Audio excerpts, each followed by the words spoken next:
继续来关心罗西亚甲乌克兰的战事。乌克兰日发射飞弹拍到罗西亚伫咧克里米亚半岛塞凡堡的乌海舰队总部，因讲造成罗西亚包括高阶海军的指挥官在内有几10个人的伤亡。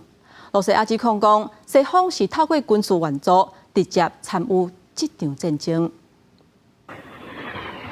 有人翕到乌克兰飞弹射到克里米亚塞凡堡的乌海舰队总部迄当阵的情形，现场庆祝乌军尾下就发生大火。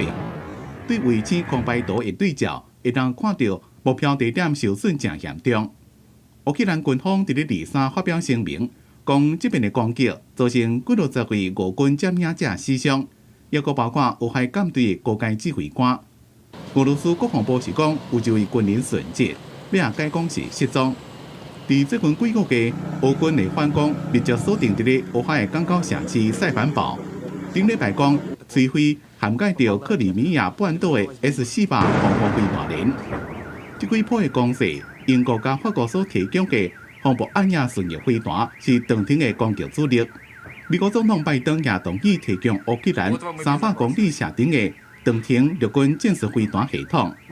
俄罗斯华长拉夫罗夫是伫联合国大会批评西方直接参战。Так что, это можно это называть как угодно, но они воюют с нами, прямо воюют с нами.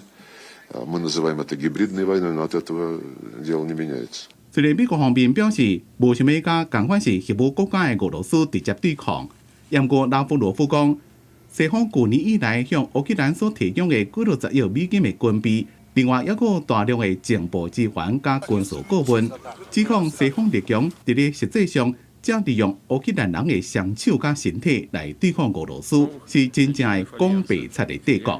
公司新闻，施惠两边记。